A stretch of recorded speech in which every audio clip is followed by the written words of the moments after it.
आदरणीय दर्शकवृन्द, नेपाल महर्षि वैदिक फाउन्डेसनको तर्फबाट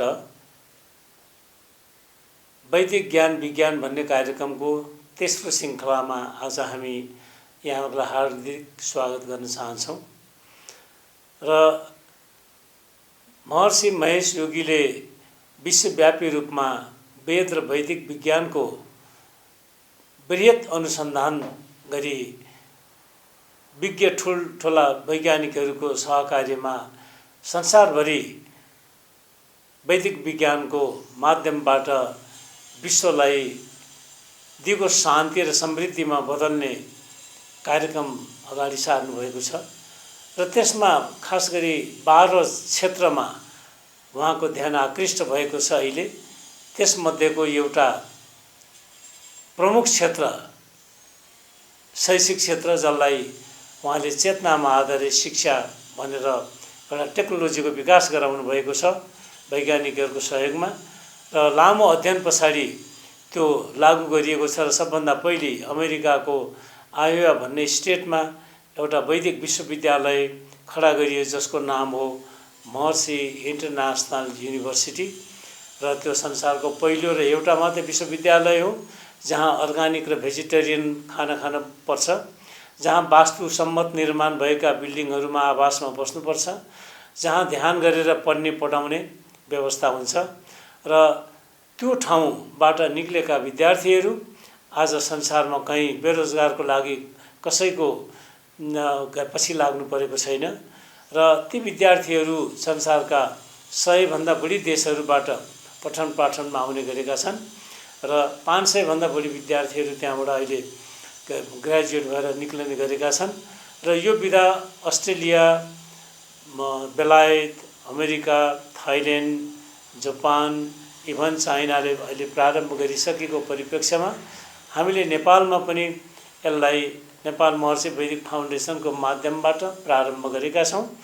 र यसबारे विस्तृत चाहिँ साइन्टिफिक विश्लेषणका लागि यो क्षेत्रमा हाम्रो कार्यरत हाम्रो ध्यान शिक्षक, सिद्धि प्रशिक्षक र यही विधाका लागि राष्ट्रिय निर्देशकको रूपमा काम गरिरहनुभएका मिनराज अधिकारीजीले आज यसबारे यहाँहरूलाई विस्तृत जानकारी गराउनुहुनेछ। नमस्कार। एनटिभी प्लसमा बेलुका 7 बजे पाक्षिक रूपमा प्रसारण हुने वैदिक ज्ञान विज्ञान कार्यक्रममा आज वैदिक शिक्षा वा चेतनामा आधारित शिक्षा कार्यक्रम लिएर आएका छौँ। अहिलेको समाज शिक्षित मानव जातिको समाज हो, तथापि अहिलेको उत्तर आधुनिक वैश्विक समाज यान्त्रिकृत भएको छ। हामीले शिक्षित व्यक्ति उत्पादन गरिरहेको ठानेका छौँ, तर यही समाजमा विवेकशील मानवको आकांक्षा रहेको छ। मानिसहरूले भाषागत रूपमा दक्षता हासिल गर्दा सबैभन्दा पहिले भन्ने गरेको, जानेको र सुनेको कुरा मानिस चेतनशील प्राणी हो, तर हामीले त्यो चेतनशीलताको चेतनालाई बिर्सेका छौँ। मानिसमा हुनुपर्ने विवेकशीलतालाई भुलेका छौँ। हामीले हाम्रा विद्यालयहरूले तथा विश्वविद्यालयहरूले मानिसमा रहेको क्षमताको कुनै सानो भागलाई मात्र विकास गरिरहेका छौँ। मानिसमा निहित पूर्ण क्षमताको विकास गर्न अहिलेको आधुनिक शिक्षा प्रणालीले सकिराखेको छैन। यसै सन्दर्भलाई ध्यानमा राखी वैज्ञानिक सन्त महर्षि महेश योगीज्यूले मानिसको पूर्ण क्षमताको विकासको लागि चेतनामा आधारित शिक्षा, कन्सियसनेस बेस्ड एजुकेसनको विकास गर्नुभयो। आधुनिक शिक्षा प्रणाली र वैदिक शिक्षा प्रणालीलाई मिलाएर महर्षि महेश योगीज्यूले चेतनामा आधारित शिक्षा प्रणालीको विकास गर्नुभएको छ। My findings about education, higher education,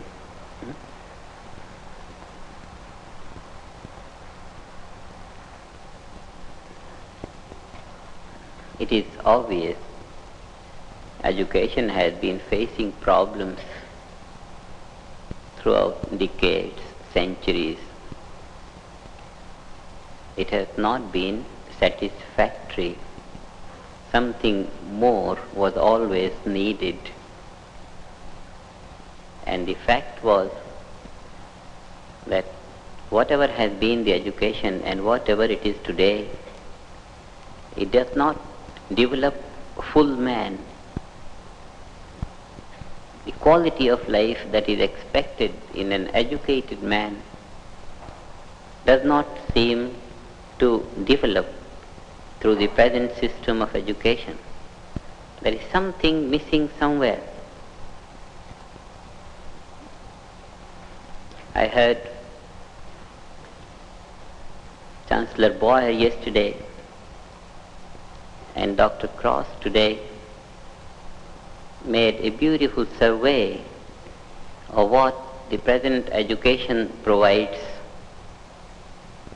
and came out with the conclusion that there is some lack somewhere. How to fill that gap is a question. And in my thought,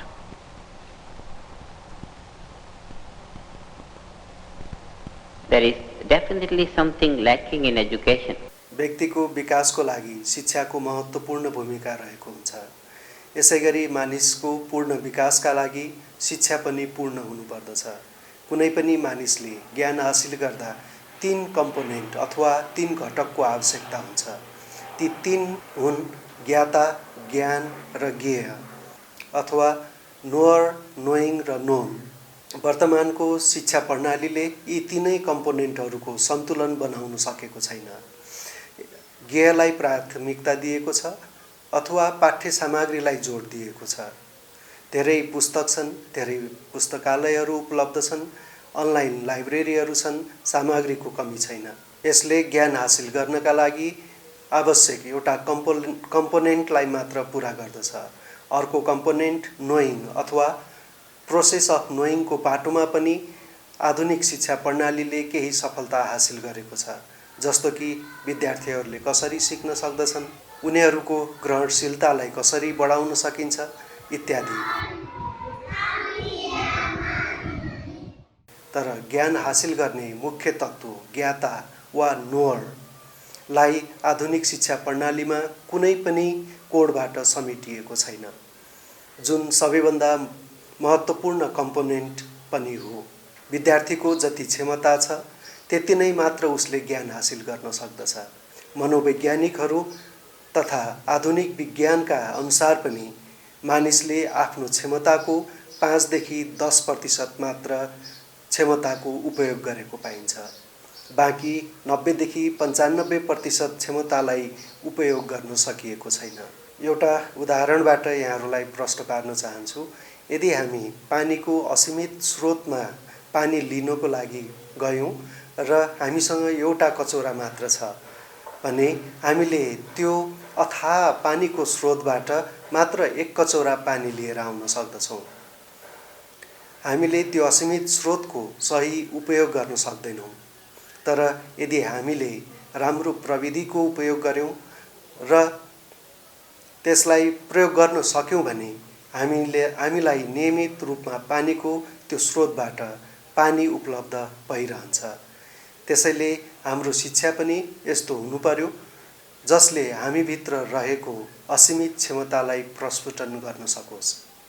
चेतनामा आधारित शिक्षामा व्यक्तिको ज्ञाता वा नोअरको विकास गर्नको लागि सरल प्रविधि, भावातीत ध्यान तथा भावातीत ध्यान सिद्धि कार्यक्रम प्रयोग गरिएको छ।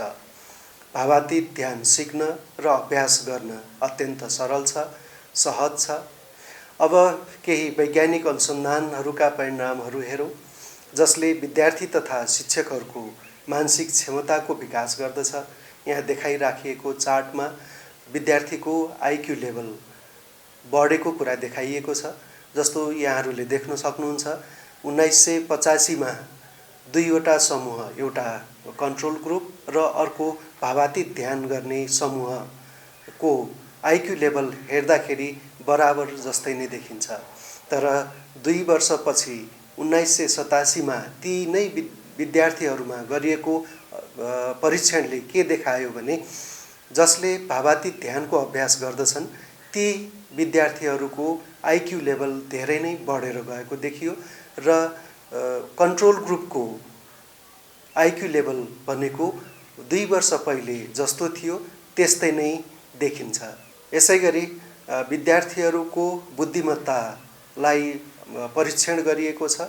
यसमा हामीले देख्न सक्छौं विद्यार्थीहरूको क्रिएटिभिटी बढेको, प्र्याक्टिकल इन्टेलिजेन्स बढेको, फिल्ड इन्डिपेन्डेन्स बढेको, मेन्टल इफिसियन्सी बढेको र फ्लुइड इन्टेलिजेन्स बढेको यो चार्टमा देखाइएको छ।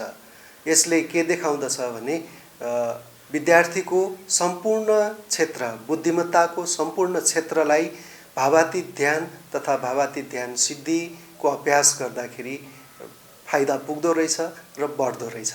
अर्को चार्टमा हामीले हेर्न सक्छौं स्मरण शक्ति बढेको, विद्यार्थीहरूको इम्प्रुभड मेमोरी भनेर छ। कन्ट्रोल ग्रुपको यहाँहरूले देख्न सक्नुहुन्छ नीलो बारमा थोरै मात्रै केही वृद्धि भएको छ, तर भावातीत ध्यान गर्नेहरूमा रातो बारले देखाएको छ।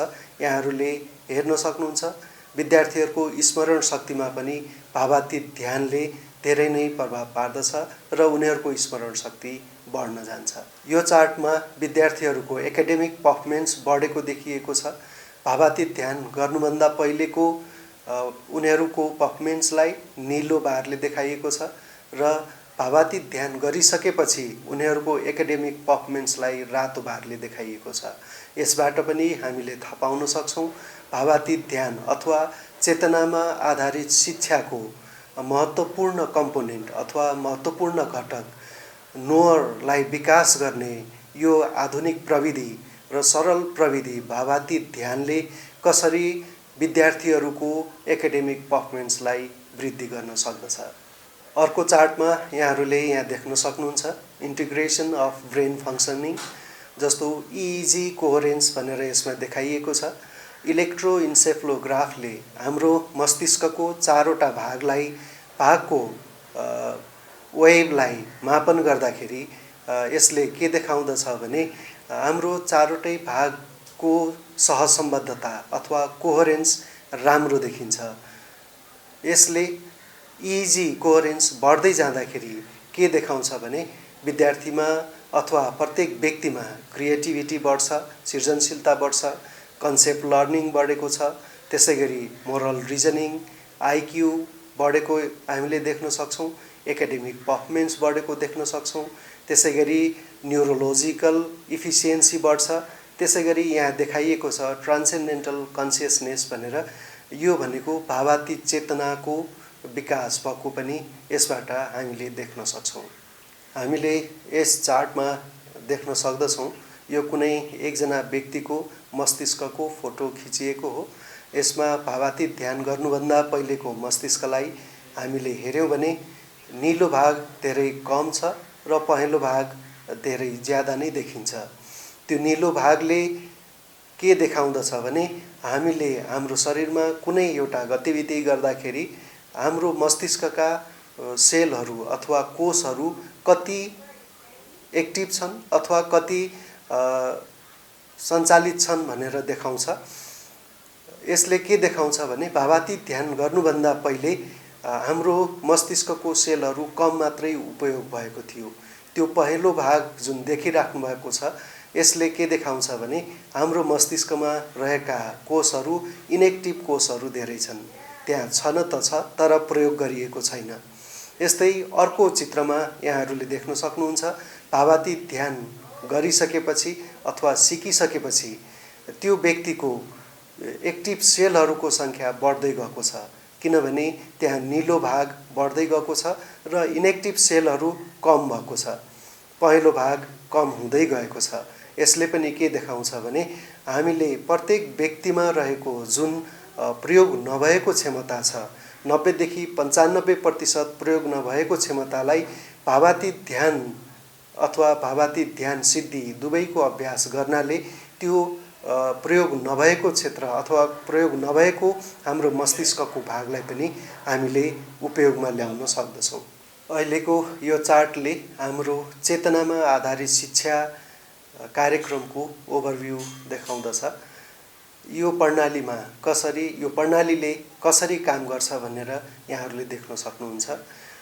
यहाँ तीनवटा कोलम देख्नुहुन्छ, एउटा नोर, अर्को प्रोसेस अफ नोइङ र अर्को नोन। यी तीनवटा कम्पोनेन्टमा आधुनिक शिक्षा प्रणालीले प्रोसेस अफ नोइङ र नोनलाई विकास गरेको हामीले पाउँछौँ। नोरको पाटो अहिलेको आधुनिक शिक्षा प्रणालीमा देखिँदैन। त्यसलाई चेतनामा आधारित शिक्षाले नोरको पाटोलाई महत्त्व दिने भएको हुनाले विद्यार्थीको र शिक्षकको क्षमतालाई अभिवृद्धि गर्दै लिएर जान्छ। नोरको पाटोलाई विकास गर्नको लागि यहाँ लेखिएको छ transcendental meditation, TM Sidhi programme, asanas, posture, neuromuscular integration, pranayama, neuro respiratory integration, Surya Namaskar, self pulse assessment, यी सबै भनेको भावातीत ध्यान गर्छौं। हामीले भावातीत ध्यान सिद्धि सिकाउँछौं र त्यसको अभ्यास गराउँछौं। योगासनहरू हामीले गराउँछौं जसले गर्दा हाम्रो मांसपेशीहरूलाई लचिलो बनाउनलाई सहयोग गर्दछ। त्यसैगरी श्वास प्रश्वासको लागि प्राणायाम हामीले सिकाउँछौं। त्यो प्राणायामले पनि हाम्रो श्वास प्रश्वासलाई अथवा हाम्रो रेस्पिरेटरी सिस्टमलाई बलियो बनाउँदछ। त्यसैगरी आसनहरूको अलावा यदि मिलेन भने हामीले सूर्य नमस्कार गराउँछौं जसले हाम्रो सम्पूर्ण शरीरमा लचकता प्रदान गर्नको लागि सहयोग गर्दछ। त्यसैगरी हाम्रो यो नाडी विज्ञान अन्तर्गत हामीले हाम्रो नाडीको पल्स रिडिङ गर्नलाई हामीले सिकाउँछौं जसले गर्दा विद्यार्थीहरूले आफ्नो स्वास्थ्य अवस्था वर्तमानमा कस्तो छ भनेर उनीहरूले जान्न सक्दछन् र प्रकृतिलाई राम्रोसँग बुझ्न सक्ने, सूक्ष्म स्तरबाट बुझ्न सक्ने हुन्छन् जसले गर्दा उनीहरूको पढाइमा पनि यसले फाइदा पुगाउँछ। त्यसैगरी चेतनामा आधारित शिक्षा कार्यक्रममा प्रोसेस अफ नोइङमा यी विभिन्न कुरालाई समेटिएको छ, जस्तो fundamental of education and principal of teaching. यो प्रिन्सिपल अफ टिचिङमा महर्षिको सिद्धान्त, सिकाइमा महर्षिको सिद्धान्त के छ, कसरी सिकाउनुपर्छ, कुनै व्यक्तिलाई पूर्ण बनाउनको लागि उले कुन कुन चरण पार गरेर जानुपर्दछ, जस्तो ज्ञान, क्रिया, प्राप्ति र उपलब्धि, यी चारवटा चरण हामीले प्राप्त गर्यौं भने मात्र हामीले पूर्णता प्राप्त गर्न सक्दछौं। त्यसैले प्रत्येक दिनको सिकाइमा यी चार चरणहरूलाई समावेश गरेर उपयोग गरेर हामीले कक्षामा पाठ अथवा कुनै पनि विषयलाई पढाउने गर्दछौं, जसमा विद्यार्थीहरूको रिसेप्टिभिटी बढाउनको लागि, इन्टेलिजेन्स बढाउनको लागि, उनीहरूको नलेज बढाउनको लागि, उनीहरूको एक्सपिरियन्स बढाउनको लागि र एक्सपिरियन्स भइसकेपछि उनीहरूले एक्सप्रेसन कसरी गर्ने, सिकेको कुरालाई व्यक्त कसरी गर्ने भन्ने कुराहरू हाम्रो यो प्रोसेस अफ नोइङमा पर्दछ। त्यसैगरी चेतना विज्ञानको सिद्धान्त रहेको छ। यसको 16वटा सिद्धान्तमा आधारित भएर हामीले प्रत्येक दिनको पाठलाई बुझाउने गर्दछौं। ती 16वटा सिद्धान्तले के गर्दछ भने हाम्रो प्रकृतिमा, हाम्रो वरिपरि सबै जीवनहरू कसरी चलिराखेका छन् त्यो बुझ्नलाई सहयोग पुग्दछ र उनीहरूले पढिराखेको विषयमा, चाहे त्यो गणित होस्, चाहे त्यो विज्ञान होस्, चाहे त्यो कलाको क्षेत्रमा होस् अथवा साहित्य होस्, जुनसुकै क्षेत्रमा पनि उनीहरूले आफ्नो जीवनसँग मिल्ने गरी अथवा आफ्नो जीवनमा मिलाउन सक्ने गरी बुझ्न सक्दछन् र आफूले पढेका कुराहरूलाई आफ्नो जीवनसँग तुलना गर्दै, आफ्नो जीवनमा घटेका घटनाहरूसँग जोड्दै त्यसलाई अगाडि लिएर जाँदाखेरि उनीहरूले याद गरेको अथवा घोकाएको भन्दा राम्रोसँग विषयवस्तुलाई बुझ्न सक्ने हुन्छन्। त्यसैगरी अर्को कम्पोनेन्ट जुन हामीलाई सर्वविदितै छ, सम्पूर्ण स्कुलमा अथवा कलेज विश्वविद्यालयहरूमा जुनसुकै पाठ्यक्रम लागू गरिएको छ त्यही पाठ्यक्रम नै हो। यी पाठ्यक्रमहरू पढाउनको लागि हामीले शिक्षक शिक्षिकाहरूलाई तालिम दिन्छौं। कसरी यी पाठ्यक्रमलाई हाम्रो जीवनसँग जोडेर पढाउने, यो विश्व ब्रह्माण्डको कुन क्षेत्रको कुरा हामीले पढाइराखेका छौं, कुन भागको कुरा हामीले पढाइराखेका छौं, यी सबै कुराहरू कसरी हामीले समग्र रूपमा एउटा क्लासमा पूर्णताको ज्ञान दिँदै हामीले अगाडि बढ्न सक्छौँ भन्ने कुराको तालिम दिइसकेपछि शिक्षक शिक्षिकाहरूले यसलाई राम्रोसँग पढाउन सक्ने बन्नुहुनेछ, विज्ञ बन्नुहुनेछ र ती कुराहरू हामीले जुन स्कुलमा चेतनामा आधारित शिक्षा लागू गरेका छौँ ती स्कुलहरूका सम्पूर्ण शिक्षक शिक्षिकाहरूलाई तालिम दिएर सिकाउने गर्दछौँ। चेतनामा आधारित शिक्षा अथवा कन्सियसनेस बेस्ड एजुकेसन विश्वभरमा 65 भन्दा धेरै देशहरूमा 800 भन्दा बढी विद्यालय तथा विश्वविद्यालयहरूमा र 5 लाख भन्दा बढी विद्यार्थीहरूमा लागू गरिएको छ। विश्वभरमा चेतनामा आधारित शिक्षा लागू गरिएका स्कुलहरूको अथवा विद्यालयहरूको झलक यहाँहरूलाई देखाउन चाहन्छौँ।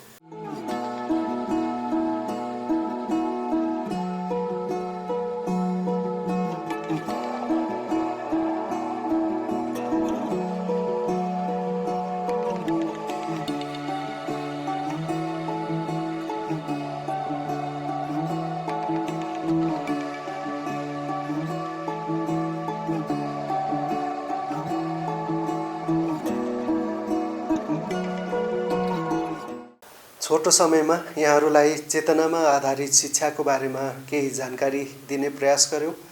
यस बारेमा थप जानकारी प्राप्त गर्नको लागि यहाँहरूले नेपाल महर्षि वैदिक फाउन्डेसनको केन्द्रीय कार्यालयमा सम्पर्क गर्न सक्नुहुन्छ। आजको लागि यति नै।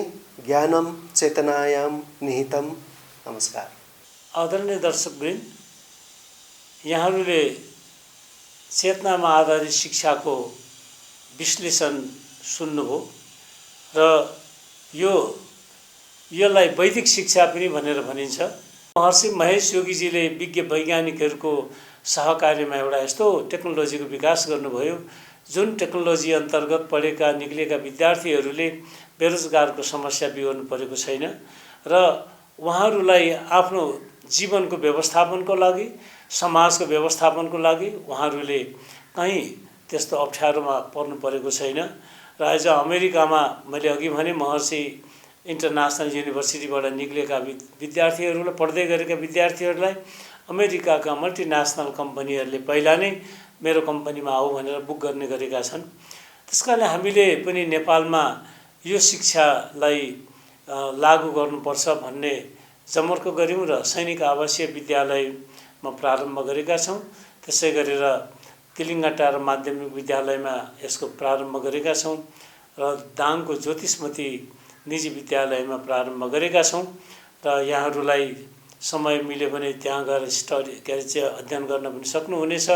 र खास गरी हाम्रो यसको उद्देश्य के हो भन्नु भने नेपालका सरकारी र निजी विद्यालयहरूले यो विधिलाई अवलम्बन गरून् र यो विधि अन्तर्गत विद्यालयलाई हामीले लिएर गयौँ र विद्यार्थीलाई पठन पाठनमा लग्यौँ भने मलाई लाग्छ कि आगामी केही वर्षदेखि नेपालले धेरै गरी राम्रो आफूलाई रूपान्तरण गर्नमा ठुलो योगदान मिल्नेछ। पहिलो कुरा भनेको शिक्षा हो र आजको विद्यार्थी भनेको भोलिको राष्ट्र सञ्चालन गर्ने नेता हो, राष्ट्रपति हो, प्रधानमन्त्री हो, मन्त्री हो। त्यसकारणले गर्दाखेरि त्यो विद्यार्थीलाई आजदेखि नै हामीले चेतनामा आधारित शिक्षाको माध्यमबाट प्रशिक्षित गराएर लिएर गयौँ भने मलाई त विश्वास छ मैले चाहिँ त्यो महर्षि विश्वविद्यालय अनि बेलायत अनि अमेरिका र भारत, थाइल्यान्डका सबै यो चेतनामा आधारित शिक्षाका विश्वविद्यालय स्कुलहरूको भ्रमण गरेर नेपालमा यो अभियान प्रारम्भ गरेका हौँ र खास गरी निजी र सरकारी विद्यालयका सञ्चालक मित्रहरू, प्रधानाचार्यहरू, यसका चाहिँ आयोजक सञ्चालक सबै मित्रहरूलाई हार्दिक अनुरोध गर्न चाहन्छौँ यो विधालाई हामी आफ्नो आफ्नो विद्यालयमा लागू गर्नका लागि प्रयास गरौँ। हामी अर्को श्रृङ्खलामा वैदिक कृषिको सौजन्य लिएर यहाँहरूसँग उपस्थित हुने पनि सङ्कल्प गर्न चाहन्छु। धन्यवाद। जय गुरुदेव।